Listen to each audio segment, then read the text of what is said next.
केंद्र सरकार कल रात में एक अध्यादेश लाई है जिसके बाद आम आदमी पार्टी लगातार केंद्र पर हमलावर हो रही है। हम्म। क्या वजह है? अध्यादेश क्या होता है? इस विषय पर चर्चा करने के लिए हमारे साथ एसके शर्मा जी हैं जो कि संविधान विशेषज्ञ हैं। सर, बहुत बहुत स्वागत है आपका पंजाब केसरी टीवी और नवोदय टाइम्स पर।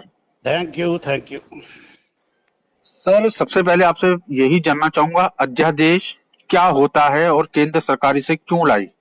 ठीक है, देखिए ऐसा होता है, कानून बनाने का अधिकार भारत के संविधान के हिसाब से संसद का है या राज्यों में विधानसभाओं का है। अब केंद्र सरकार को कोई कानून लाना था जल्दी में, लेकिन कानून फिलहाल बन नहीं सकता क्योंकि संसद सत्र में नहीं है।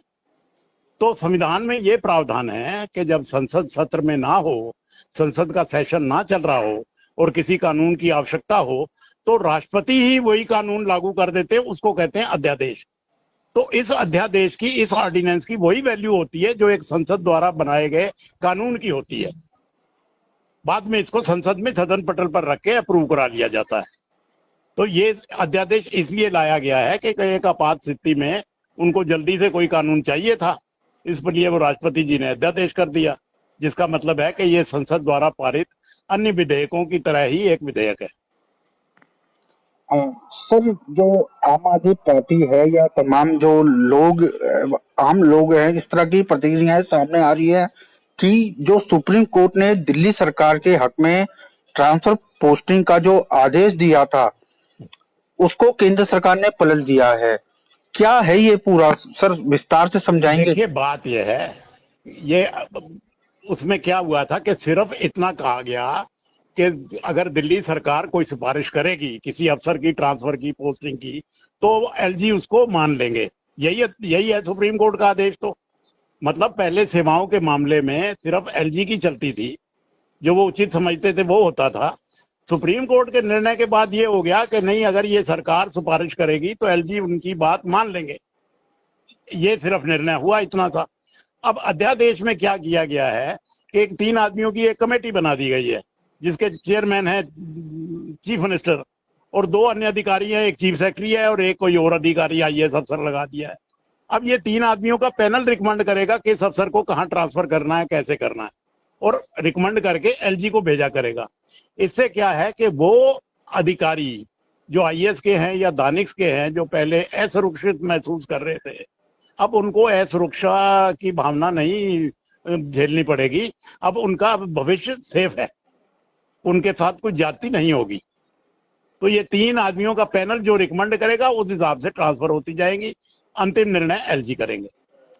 सर, जिस तरह से सुप्रीम कोर्ट जब ये आदेश दिया था उसके बाद कहा गया था कि जो दिल्ली सरकार है उसे किसी भी फाइल को एलजी के पास भेजने की जरूरत तो होगी। अगर एलजी उसे वापस लौटा देते हैं तो दूसरी बार अगर दिल्ली सरकार भेजती है तो एलजी को मानना पड़ेगा।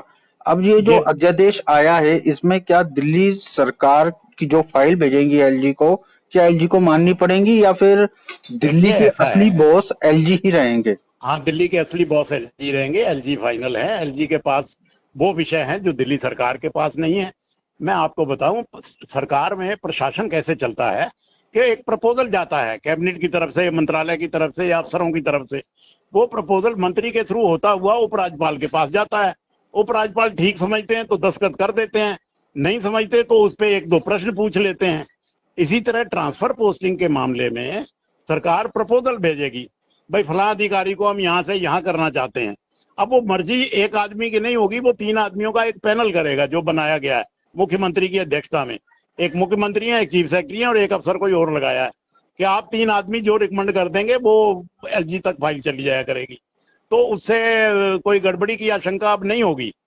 अधिकारी भी सुरक्षित महसूस करेंगे और जो ये लोग चाहते हैं कि हमें अधिकारियों की ट्रांसफर का अधिकार होना चाहिए, इनको अधिकार भी मिल गया। तो ऐसी कोई गड़बड़ वाली बात तो उसमें हो ही नहीं है। कुल मिला के स्थिति वही रहे कि सर्विसेज के मामले में, अच्छा ट्रांसफर क्या है? ट्रांसफर ये थोड़ा करना है कि भाई यहाँ से उसको नेपाल भेज देना है। ट्रांसफर केवल एक विभाग से दूसरे विभाग में, किसी आदमी को फ्लड कंट्रोल से मान लो सेल टैक्स में कर दिया, सेल टैक्स वाले अफसर को ट्रांसपोर्ट में कर दिया, तो अब ये प्रपोजल भेजेंगे, एलजी तक फाइल जाएगी, वो दस्तखत मार देंगे, एलजी वो ट्रांसफर हो जाएगी। तो बीच में इनकी भूमिका हो गई चुने हुए लोगों की, यूं कह लीजिए आप। सर, एक चीज जानना चाहूंगा आपसे। आम आदमी पार्टी के जो नेता हैं वो लगातार कह रहे हैं कि ये कोर्ट की अवमानना है। क्या ये अवमानना है या सरकार ऐसा कर सकती है कि जो सुप्रीम कोर्ट ने कोई आदेश दिया है उसको पलट सकती है? देखिए, मैं आपको पहली बात बता दूं, संसद का काम है कानून बनाना और न्यायपालिका का काम है उस कानून की व्याख्या करना कि ये कानून संविधान के अनुसार बना है कि नहीं। अगर सुप्रीम कोर्ट कोई डिसीजन पलट देती है संसद का, तो संसद नया कानून बना के सुप्रीम कोर्ट के निर्णय को ही अमान्य कर सकती है। मैं आपको याद दिलाता हूं, राजीव गांधी प्राइम मिनिस्टर थे तो उनके जमाने में शाहबानो केस आया था। उसको मुस्लिम संगठनों ने अपने हित में नहीं माना, क्योंकि उसमें शाहबानो को कहा गया था भाई इस औरत को महंगाई भत्ता वगैरह दो, वो क्या सब्सिस्टेंस अलाउंस दो। तो उनके प्रभाव में आकर राजीव गांधी ने वो पूरा निर्णय ही पलट दिया था सुप्रीम कोर्ट का।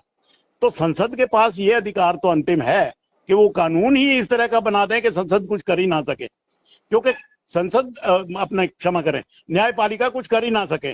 न्यायपालिका कानून क्या है केवल उसकी व्याख्या कर सकती है, न्यायपालिका कानून बना नहीं सकती।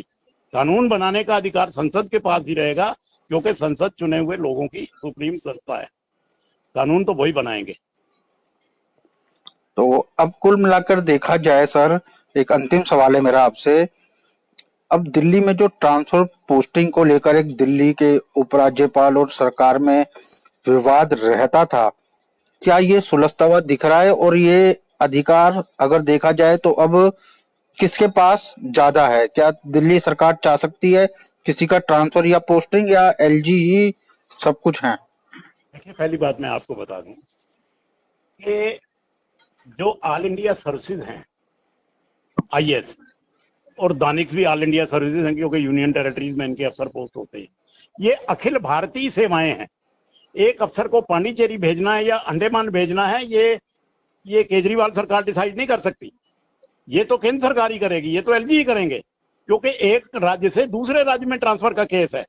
हाँ, जी जी जी जी। अगर किसी आदमी को ट्रांसपोर्ट से उठा के और उसको सेल टैक्स में भेजना है और सेल टैक्स वाले को एजुकेशन में भेजना है, वो तो ये केजरीवाल जो मर्जी करते रहे फाइलों पे, एलजी दस्तखत मारते रहेंगे, वो नीचे आती जाएंगी। तो within the organisation, within the Delhi setup, from one department to another, वो ये सरकार कर सकती है, उसमें कोई दिक्कत नहीं है। लेकिन दिल्ली से बाहर की वो तो केंद्र के पास ही रहेगा ना, वो तो एलजी के पास ही रहेगा, वो अखिल भारतीय सेवाएं हैं। दिल्ली का आदमी अगर अंडमान निकोबार या दादरा नगर हवेली में या चंडीगढ़ में या दूसरी यूनियन टेरिटरी में पोस्ट होना है किसी आईएएस अफसर को या दानिक्स को, वो ये थोड़ा केजरीवाल गवर्नमेंट करेगी, वो तो एलजी करेंगे, केंद्र सरकार करेगी। ऐसे नहीं होता है ना, क्योंकि सरकारी जो अफसर हैं उनको संविधान के अनुच्छेद 309, 10, 11 में उनको कुछ प्रोटेक्शन मिली हुई है। ऐसे नहीं आप कान पकड़ के किसी को बाहर कर सकते, वो अखिल भारतीय सेवाओं के अधिकारी हैं। आप ये कर सकते हैं कि आपको एक डिपार्टमेंट में आदमी नहीं पसंद आया, आप उसको दूसरे डिपार्टमेंट में भेज दो, दूसरे डिपार्टमेंट वाले को चौथे में भेज दो, ये तो सरकार कर सकती है। ठीक है सर, बहुत बहुत शुक्रिया सर पंजाब केसरी टीवी और नवोदय टाइम्स से बातचीत करने के लिए। Thank you dear, thank you.